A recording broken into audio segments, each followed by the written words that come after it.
માનસ એકેડેમીના YouTube platform ઉપર આપ સૌનું હાર્દિક સ્વાગત છે। હજારો પ્રશ્ન અત્યારે તમારા મનમાં એ ઊભા થઈ રહ્યા હશે કે હારું પેપર આવશે કેવું, પેપરના પ્રશ્નો કેવા હશે। જે રીતના જુનિયર ક્લર્ક પરીક્ષામાં આપણે એકદમ અચંબિત થઈ ગયા, આપણે ધાર્યું ન હતું એટલું બધું ખતરનાક પેપર સામે આવ્યું। શું એવું જ પેપર તલાટી પરીક્ષા માટે ધારીને ચાલી રહ્યા છો? તો ધ્યાનમાં રાખજો, સ્ટ્રેટેજી જે રીતના સામે આવી રહી છે, જુનિયર ક્લાર્ક જેવું પેપર કદાચ ના પણ આવે। અને જો પેપરે તાર્કિક દ્રષ્ટિથી કેવું પૂછી શકે એની ઉપર વિચારણા કરવા બેસીએ, આપણને એવું વિચારવા બેસીએ ઇતિહાસથી કયા પ્રશ્નો બની શકે, જ્યોગ્રાફીથી કયા વિષયો પસંદ કરવામાં આવી શકે પ્રશ્ન પૂછવા માટે, સાયન્સથી કયા પ્રશ્નો પૂછી શકે, ઇકોનોમીથી કયા પ્રશ્નો પૂછી શકે, એની ઉપર જ ચર્ચા કરવા માટે આજના સેશનમાં આપણે સાથે મળી એક તાર્કિક ધારણા બનાવીશું। દાવો કોઈ નથી, તાર્કિક ધારણા બનાવીશું કે પેપર કેવું આવશે। અને જ્યારે ધારણા બનાવીએ છીએ ત્યારે આપણને એક વસ્તુ ક્લિયર જ છે કે ગુજરાતી, અંગ્રેજી અને મેથ્સ, રીઝનિંગ જેવા વિષયોથી આપણને 50 પ્રશ્નો આવવાના છે અને એ પ્રશ્નોને લઈને એક વ્યવસ્થિત ધારણા આપણે બનાવી શકીએ છીએ।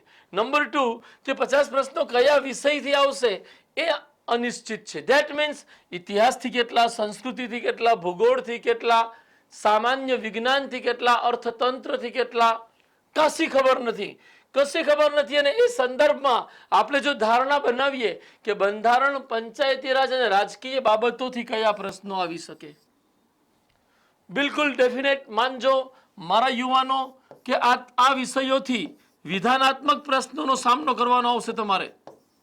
વિધાનાત્મક પ્રશ્નો એટલે તો કે 2, 3, 4 વિધાન આપ્યા હશે, એમાંથી સાચું અથવા સાચું ન હોય એવું વિધાન પૂછાવાની શક્યતા વધારે છે।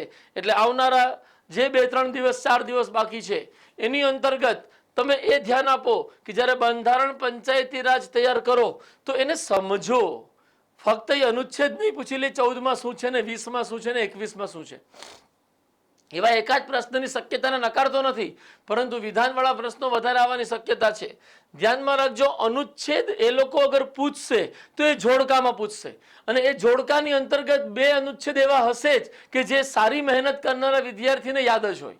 તો એના આધારે અનુચ્છેદથી જે જોડકા બનવાની શક્યતા છે એ જોડકામાં કદાચ આપણે ઝાઝી મહેનત ન કરવી પડે અને આ વિધાનાત્મક પ્રશ્નોની સમજ જો ખામીયુક્ત હશે અને એ પ્રશ્નમાં જો આપણે ક્યાંક ભૂલ કરી ગયા સમજવામાં તો આપણો જવાબ ખોટો પડી શકે છે। પહેલી શક્યતા બંધારણ અને પંચાયતી રાજથી જે પ્રશ્નો આવશે તે વિધાનાત્મક આવશે। એક બીજી શક્યતા, એક ધ્યાન તમારું આકર્ષિત કરવા માંગુ છું, પંચાયત વિભાગની વેબસાઇટ તમે લોકોએ જોઈ કે નથી જોઈ? પંચાયત વિભાગની જે વેબસાઇટ છે, વેબસાઇટમાં પંચાયત વિભાગ દ્વારા જે યોજનાઓ અમલમાં મૂકવામાં આવી રહી છે એ યોજનાઓ જોઈ લીધી તમે લોકોએ? આ વિડીયો જેવો પૂરો થાય ને તેવો પંચાયત વિભાગની વેબસાઇટ ખોલો અને એની યોજનાઓ કઈ છે યોજનાઓ પર નજર ફેરવી લો। એક પ્રશ્ન મને દેખાય છે કે પંચાયત વિભાગ જે યોજનાઓને અમલમાં મૂકી રહ્યો છે, જે નીતિઓને અમલમાં મૂકી રહ્યો છે, ગુજરાતનો પંચાયત વિભાગ, એમાંથી પ્રશ્ન બને। કેન્દ્ર સરકારનું જે પંચાયતી રાજ મંત્રાલય છે એમાંથી પ્રશ્ન બની શકે। એકવાર યોજનાઓ આપણા સિલેબસમાં છે અને એ યોજનાઓ મારી ધારણા મુજબ આપણને પંચાયતના મંત્રાલયથી જોડાયેલી જ પૂછાય એવી શક્યતા વધુ છે અને એની ઉપર ખાસ ધ્યાન આપજો। બીજો વિષય આપણે એક ક્ષેત્ર પકડીએ, ઇતિહાસ, સંસ્કૃતિ અને ભૂગોળ। આ ત્રણેય વિષય એવા છે, મને લાગે જોડકા સ્પેશિયલ છે કે આની ઉપર એ લોકો જોડકા બનાવશે અને એ જોડકાની અંતર્ગત જો વિષયવાર આપણે જવા જઈએ કે ઇતિહાસમાં એ મોટા ભાગે શું પૂછશે, સંસ્કૃતિમાં એ મોટા ભાગે શું પૂછશે કે જે આપણે અત્યારે છેલ્લા 3-4 દિવસમાં જોઈ લેવું જોઈએ, અને ભૂગોળમાં શું પૂછશે છેલ્લા 3-4 દિવસમાં જોઈ લેવું જોઈએ। એ દ્રષ્ટિથી ઇતિહાસમાં મારા યુવાનો એક વખત હડપ્પા સભ્યતા જોઈ જ લેવી જોઈએ, ત્યાંથી શું મળ્યું ખાસ ધ્યાનમાં રાખવું। બીજું આપણે જોઈ લેવું જોઈએ કે વૈદિક સાહિત્ય શું છે। વૈદિક સાહિત્ય ઉપર થોડોક પ્રકાશ પાડી દેજો, 4 વેદ, ઉપનિષદ, બ્રાહ્મણ, આરણ્યક, બરાબર, એની ઉપર ખાસ ધ્યાન આપજો। નંબર 3 બૌદ્ધ ધર્મ અને જૈન ધર્મ ઉપર ખાસ ધ્યાન આપી દેજો। બૌદ્ધ ધર્મ, જૈન ધર્મ, એનાથી જોડાયેલી વ્યક્તિગત બાબતો, ક્યાં જન્મ થયો, ક્યાં દેહાંત થયું, ક્યાં એમને ઉપદેશ પહેલો આપ્યો, ક્યાં એમને સંબોધી અથવા જ્ઞાનની પ્રાપ્તિ થઈ, આ બધા મુદ્દાઓ બૌદ્ધ ધર્મ, જૈન ધર્મના જોઈ લેવા ખાસ વિનંતી. ફેવરિટ છે બધાયનું ગુપ્ત યુગ, એટલે ગુપ્ત યુગ જોઈ લેવું. એક ચીજ જે હમણાં પૂછાણી નથી 2-3 પરીક્ષાઓમાં, અત્યારે એ રિપીટ થાય, એ છે સુદર્શન તળાવ જોઈ લેવો. સુદર્શન તળાવનો ઇતિહાસ ખાસ ધ્યાનમાં રાખી લેજો. નંબર 6, ઇતિહાસની અંતર્ગત તમે આવો તો નંબર 6 મુદ્દો મને દેખાય છે કે જેની પર તમારે અત્યારે અડધી કલાક, કલાક, 2 કલાક બેસીને આ બધા મુદ્દાઓ તમે વાંચેલા જ હશે. તમે ખાલી નજર ફેરવી લો કે આમાં જે છે એ પાછું તમારી નજર સમક્ષ આવી ગયું છે છેલ્લા 2-3 દિવસોમાં. નંબર 6 મુદ્દો જે ઇતિહાસની અંતર્ગત છે, ભક્તિ સંતો ઉપર તમે તૈયાર કરી લ્યો. ભક્તિ સંત પૂછશે એ લોકો. નંબર 7, આધુનિક યુગની અંતર્ગત ગાંધીવાદી સત્યાગ્રહ તૈયાર કરી લ્યો. ગાંધીવાદી સત્યાગ્રહની આખી એક સિરીઝ છે, આપણે ચંપારણથી શરૂ કરીએ હિન્દ છોડો સુધી, તમામ ગુજરાતના અને ભારતના સ્તરે થયેલા, એ તૈયાર કરી લેવાય. નંબર 8 તમે ખાસ તૈયાર કરી લો 1857નો વિપ્લવ. આવા જો મુદ્દાઓ આપણે તૈયાર કરી લઈએ છીએ તો યુવાનો 5 પ્રશ્નમાંથી 3 થી વધુ પ્રશ્ન બેઠા મળી જવાની પૂરી શક્યતા છે. સેમ કલ્ચરની અંતર્ગત આપણે જઈએ તો કલ્ચરની અંતર્ગત નંબર 1 લાગે છે મંદિર સ્થાપત્ય પર ખાસ ધ્યાન આપો. યુવાનો આ જે મુદ્દા જોયા આપની સમક્ષ રજૂ કર્યા છે એમાં ક્યાંય રાજનીતિક બાબત આવી નથી. રાજાઓની જે સાંસ્કૃતિક સિદ્ધિઓ છે ત્યાંથી આપણને પ્રશ્ન પૂછાશે ને રાજાઓની સાંસ્કૃતિક સિદ્ધિઓના સંદર્ભમાં આપણે નંબર 2 લેશું, શાસકની સાંસ્કૃતિક સિદ્ધિઓ. હવે શાસકની સાંસ્કૃતિક સિદ્ધિઓ એટલે કયા શાસકો? તો આપણે એક લિસ્ટ બનાવી લેવું પડે કે જેને લઈને આપણા મગજમાં ક્લેરિટી હોય કે આટલા શાસકોની મને સિદ્ધિઓ ખબર છે. નંબર 1 શરૂ કરવાનું Chandragupta Maurya, number 2 Ashok, number 3 Kanishka, number 4 Samudragupta, number 5 Chandragupta દ્વિતીય Vikramaditya, number 6 Kumar Gupta, number 7 Skandagupta, number 8 હર્ષ. પછી આપણે આવી જવાનું આ જે શાસકો આપણે 8 લીધા એ પ્રાચીન ભારતના છે અને ભારતના ઇતિહાસથી જોડાયેલા છે. પછી આપણે આવી જવાનું સોલંકી વંશ અને ચાવડા વંશના શાસકોમાં તમામ તૈયાર કરી લેવાના. તમામ શાસકો, ચાહે એ કુમારપાળ હોય, ચાહે એ સિદ્ધરાજ જયસિંહ હોય, ચાહે એ વનરાજ ચાવડા હોય, જે સોલંકી વંશ અને ચાવડા વંશ છે એના તમામ શાસકો તમે જો તૈયાર કરો છો, એક પ્રશ્ન મળી જવાની શક્યતા છે. એક પ્રશ્ન યાદ રાખજો. શાસકો અને સિદ્ધિઓ, પ્રાચીન યુગના 8 શાસકો, સોલંકી વંશ અને ચાવડા વંશના શાસકો. હવે ધ્યાનમાં રાખજો, મધ્ય યુગમાંથી જે શાસકો પૂછાઈ શકે એમ છે તો એ મધ્ય યુગની અંતર્ગત મરાઠાઓમાં કોઈ શાસક પૂછી શકે. શિવાજીથી લઈ બાલાજી વિશ્વનાથ, બાજીરાવ પ્રથમ, બાજીરાવ, એને તૈયાર કરો. એ પછી તમે તૈયાર કરો, ખાસ એની પર ધ્યાન આપો, એ છે દેશી રજવાડાઓથી એક પ્રશ્ન આવવાની શક્યતા છે. તો દેશી રજવાડાઓના જેટલા સુધારક શાસકો છે, ચાહે બરોડા હોય, ચાહે ગોંડલ હોય, ચાહે લીંબડી હોય, ચાહે ભાવનગર હોય, તૈયાર કરો એને. એક વખત નજરમાં લાવી લો કે શાસકોએ શું કર્યું છે, જે સુધારક શાસકો થયા. ખાસ શાસકની સાંસ્કૃતિક સિદ્ધિઓમાં મેં તમને જે આખું લિસ્ટ આપ્યું છે, તમને જોતા કદાચ 1 કલાક થશે. 1 કલાક જોઈ લો, તમને એક પ્રશ્ન મિનિમમ મળી જશે. નંબર 3 જનજાતીય સંસ્કૃતિ ગુજરાતની જોઈ લો. ભારતની નહીં, જનજાતિ સંસ્કૃતિ, જનજાતીય સંસ્કૃતિથી જોડાયેલી બાબતો કે જેમાં મેળાઓ આવે છે, એમના તહેવારો આવે છે, એમની જુદી જુદી રીતિ રિવાજો, પરંપરાઓ આવે છે. ખાસ જોઈ લેજો, જનજાતિ સંસ્કૃતિથી પ્રશ્ન બનવાની પૂરી શક્યતા છે. એ પછી આવે છે નંબર 4 કે ગ્રામીણ ક્ષેત્રથી જોડાયેલા મેળાઓ છે, નૃત્ય છે, એ જોઈ લેવાના. ગ્રામીણ ક્ષેત્રથી જોડાયેલું તાત્પર્ય શું છે? તો કે જે પરંપરાથી સદીઓથી ચાલ્યા આવે છે બધા જ ગ્રામીણ ક્ષેત્રથી જોડાયેલા છે. તો જે તલાટીની ભૂમિકા છે એ ગામડાઓથી જોડાયેલી છે, શહેરથી જોડાયેલી નહીં. અને એ સંદર્ભમાં ગ્રામીણ ક્ષેત્રથી જોડાયેલી લોક સંસ્કૃતિ અને એ લોક સંસ્કૃતિની અંતર્ગત નૃત્ય અને મેળા જો આપણને કવર કરી લઈએ છીએ અને તીર્થસ્થાનો એવા જે કવર કરી લઈએ છીએ જોડાયેલા, તો આપણને ચોક્કસપણે પ્રશ્ન જોડકારૂપી મળી શકે છે. હવે આવે છે વાત ભૂગોળની. ભૂગોળની અંતર્ગત આપણે ખાસ ધ્યાન આપીશું, એ છે નંબર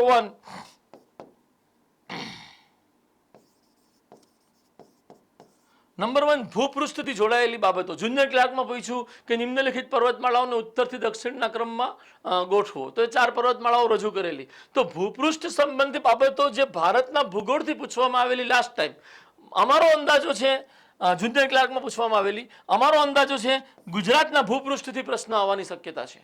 ગુજરાતનું ભૂપૃષ્ઠ શાંતિથી જોઈ લેજો. મધ્ય ગુજરાત, ઉત્તર ગુજરાત અને દક્ષિણ ગુજરાત, સૌરાષ્ટ્ર, કચ્છ, આ પાંચેયનું ભૂપૃષ્ઠ વ્યવસ્થિત અભ્યાસમાં લઈ લેજો.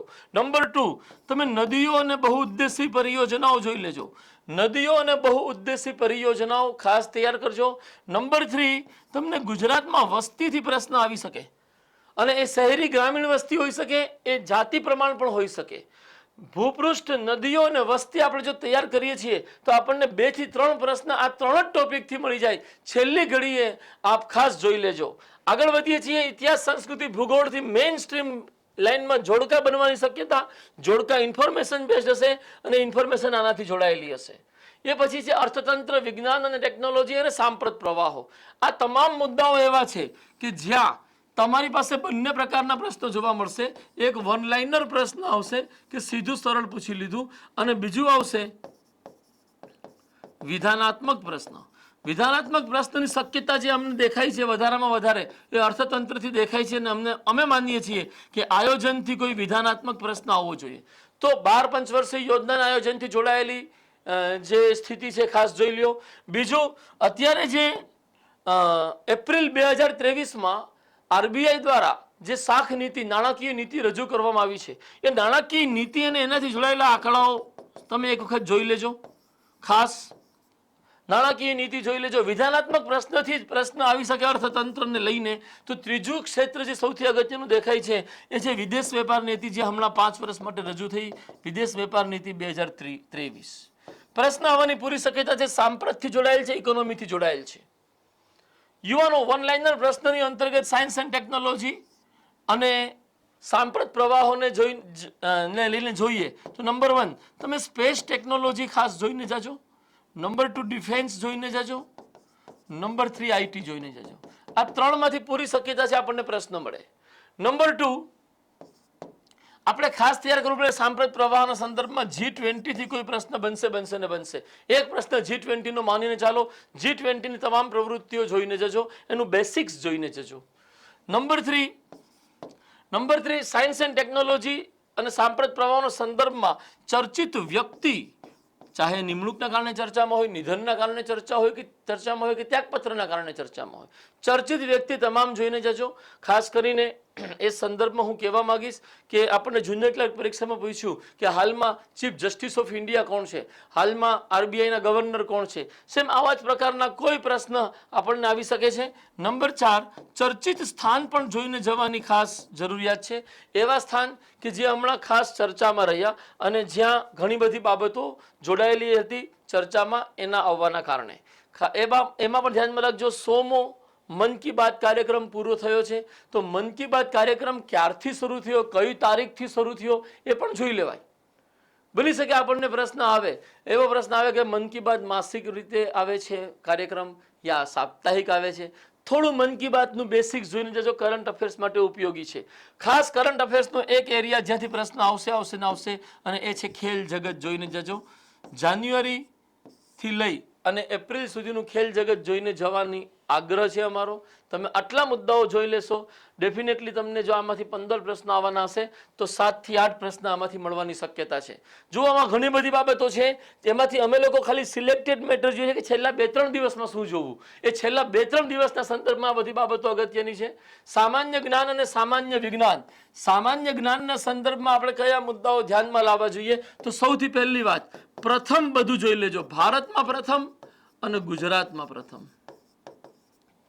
આ ખાસ જોઈ લેજો. જે તમારી પાસે લિસ્ટ હશે, જે બધી જનરલ નોલેજની પુસ્તકોમાં આ લિસ્ટ આપેલું હોય છે. નંબર 1.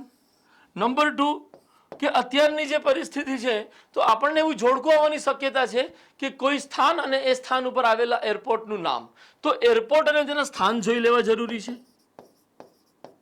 સામાન્ય જ્ઞાનની અંતર્ગત આ છેલ્લે તમે જોઈને જાઓ, કદાચ પ્રશ્ન તમને મળી જાય. આ પ્રશ્નની અંતર્ગત આ તમે જોઈને જવાનો સમય આપણી પાસે છે 2-3 દિવસનો, એમાં આપણે કરવા માંગી રહ્યા છીએ.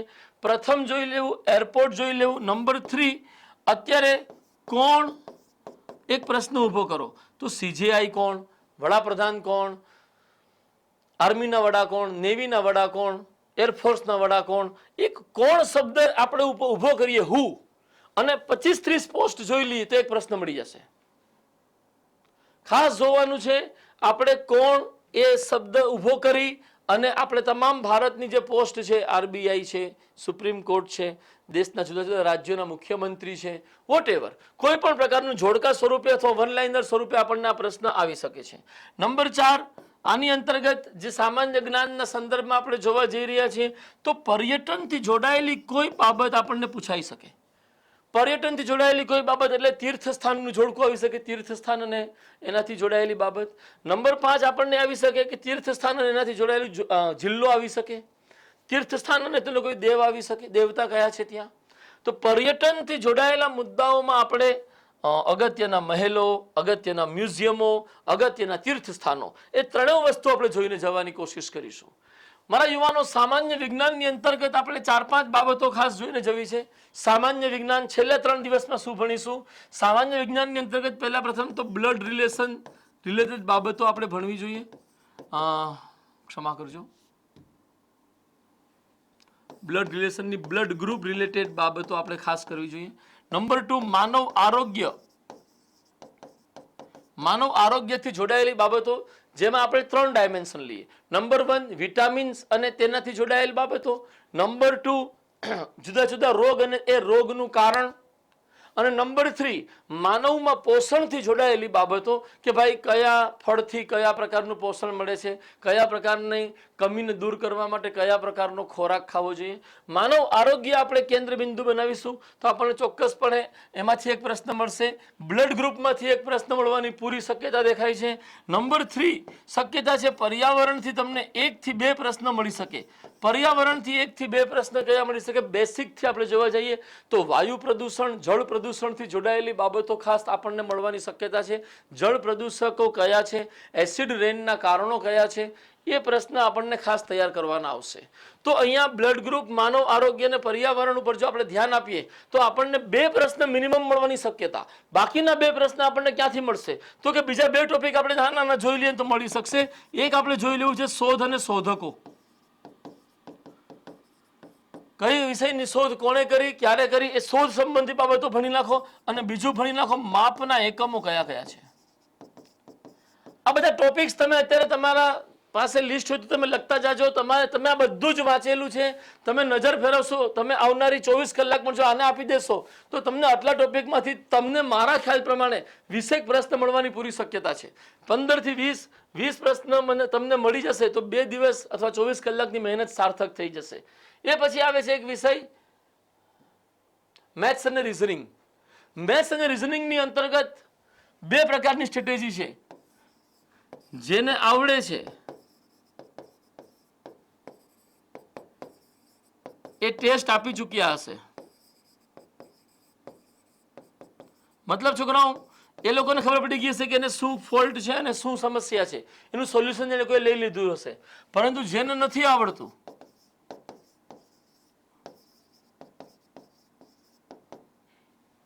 એ લોકો આવનારી 96 કલાકમાં કે 72 કલાકમાં કોઈ ચમત્કાર નથી સર્જી શકવાના. જેને નથી આવડતું એ ટાઈમ ન આપે, એ હવે ટાઈમ ન આપે. યાદ રાખજો આ શબ્દ.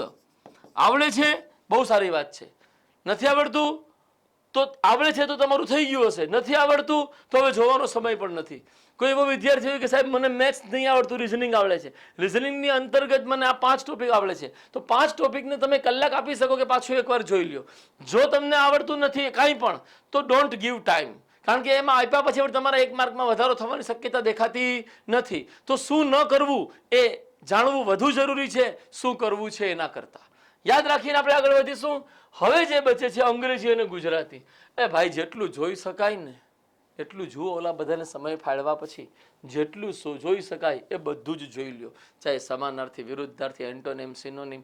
અમને લાગે છે કે ઇંગ્લિશ ભાષામાં વોકેબ્યુલરી ઉપર પ્રશ્નોની સંખ્યા કદાચ વધારે હોઈ શકે ઇંગ્લિશ ભાષામાં. ગુજરાતી ભાષામાં વોકેબ્યુલરી એટલે કે જે સમાનાર્થી, વિરુદ્ધાર્થી શબ્દ સમૂહ માટે એક શબ્દ એવા જે પ્રશ્નો છે એની સંખ્યાની સરખામણીએ એવા પ્રશ્નો વધારે હશે જે વ્યાકરણથી જોડાયેલા છે, જેની સાથે આપણે એવું બોલી શકીએ ક્રિયાપદનો ઉપયોગ યા આપણે જે પણ અલંકારથી જોડાયેલા બાબતો છે યા છંદથી જોડાયેલી બાબતો છે, જોડણીના નિયમો છે, એમાંથી પ્રશ્નો આવવાની શક્યતા અમને વધારે દેખાય છે. તે છતાં અમે આમાં કોઈ દાવો કરતા નથી. અમારી જે ધારણા છે એ છે કે જેટલું જોઈ શકાય એ બધું જ જોઈ લ્યો. આવનારી 3 થી 4 દિવસની સમયગાળાની અંતર્ગત તમે જો આ બધા ટોપિક્સ જોઈ લેશો તો ફર્સ્ટ ઓફ ઓલ તો આપને કોન્ફિડન્સ આવશે કે મેં ઘણું બધું જોઈ લીધું, અને સેકન્ડ થિંગ કે સંભવિતપણે જો આવું જ આવી ગયું તો પેપર દરમિયાન પણ તમને એનો ઘણો લાભ મળશે. આ પરીક્ષામાં આપ સૌને જોરદાર સફળતા મળે એવી શુભકામના સાથે થેન્ક યુ વેરી મચ. જય હિન્દ, નમસ્કાર.